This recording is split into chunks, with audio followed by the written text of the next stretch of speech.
कुछ लोग अजाब कब्र का इनकार करते हैं, अकल के घोड़े दौड़ाते हैं, कहते हैं हमारी अकल में ये बात नहीं आती, इतने छोटे से गड्ढे में इतने बड़े फरिश्ते कैसे आ जाते हैं, बंदों की ठुकाई कैसे करते हैं, राहत का सामान कैसे बनता है। उन फरिश्तों की इनके नबी ने कहा है बादलों की गरज की तरह आवाज होती है। ये लोग बड़े होशियार बनते हैं, अपने आप को सियाना मानते हैं। किसी ने पहले जमाना में मैंने सुन रखा है, अल्लाह बेहतर जानता है ये वाकया सच्चा है या झूठा है, उसने सीसी कैमरा लगाया कि मैं पता करूंगा कि कब्र के अंदर क्या होता है, उनकी आवाज कैसे होती है, आलम बरज़ख के हालात मालूम करूंगा, और उसने आके कैमरा लगा दिया। भाई इस किस्म के लोग जो है बड़े होशियार बनते हैं, इस किस्म की बातें करके मुसलमानों को गुमराह करने की कोशिश करते हैं। जब इस किस्म की बातें करते हैं कि हमारे माइंड में नहीं आता, हम कैसे माने, जब आंखों से देखेंगे नहीं, तो मुसलमान आगे से कह रहा होता है अल्लाह के नबी का हुक्म है, अल्लाह के नबी ने फरमाया है कि जब मुर्दे को दफना के दफनाने वाले वापस जाते हैं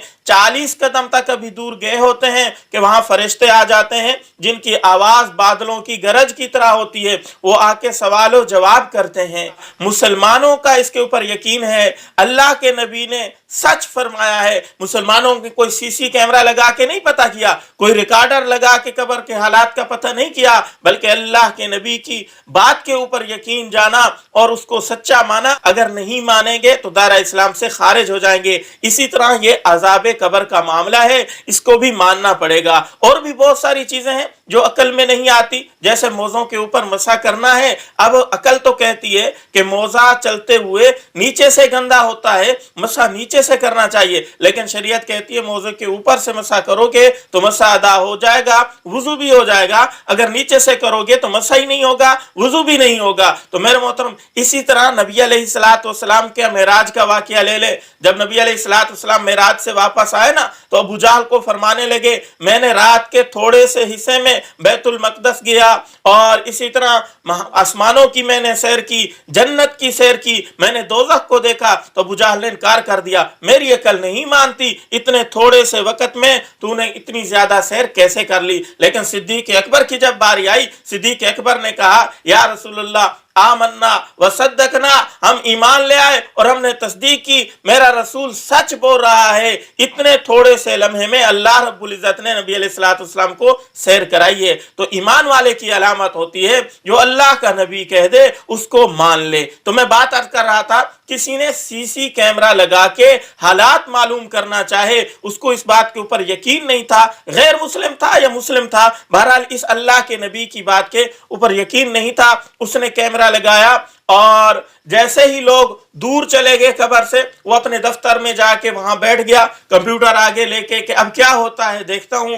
तो जैसे ही फरिश्ते आए, एक यकदम से धमाका हुआ, कंप्यूटर भी चकनाचूर हो गया और वो कमरा भी गिर गया, और वहीं वो आलम बरज़ख में चला गया और उसने जाके वहां हालात मालूम कर लिए। असली में वो आलम बरज़ख में चला गया। तो बसा औक़ात ऐसा भी होता है, वल्लाहु आलम ये वाकया सच्चा है या झूठा है, लेकिन हमें इससे सबक ये मिलता है, इस किस्म की बातों के अंदर, इस किस्म के लोगों की बातों के अंदर आके हम अज़ाब कब्र के शक शुबा में मुब्तला ना हूं। आखिरत का मामला हमने ईमान लाया भाई, आमन्तु बिल्लाहि व मलाइकतिहि व कुतुबिहि व रुसुलिहि वल यौमिल आखिर वल कद्रि खैरिहि व शर्रिहि मिनल्लाहि तआला वल बासी बादल मौत। और अल्लाह के कुरान का ये हुक्म है कि आखिरत के ऊपर ईमान लाओ, फरिश्ते हैं, अल्लाह के नबी हैं, इन तमाम चीज़ों के ऊपर हम ईमान ला चुके हैं। अब हमें चाहिए कि जो भी अल्लाह का नबी कह दे, जो भी हदीस से बात मिल जाए, आमन्ना व सद्दकना कह के उसको मान लें,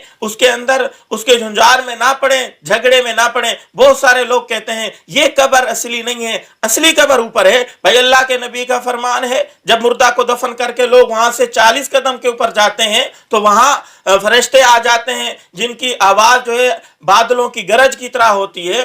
तो कहां दफन करने जाते हैं? इसी जमीन वाली कब्र में, इसी कब्रिस्तान में लोग दफन करने जाते हैं। 40 कदम का फासला क्या आसमान की कब्र से होता है? मुसलमान तो नबी अलैहिस्सलाम की बात मानेगा, कुरान की बात मानेगा, गैर कुछ कहते रहें उनकी तस्दीक नहीं करनी, यह मुसलमान का शेवा है। अल्लाह रब्बुल इज्जत हमें हक सच समझने की तौफीक अता फरमाए। अस्सलामु अलैकुम व रहमतुल्लाहि व बरकातुहू।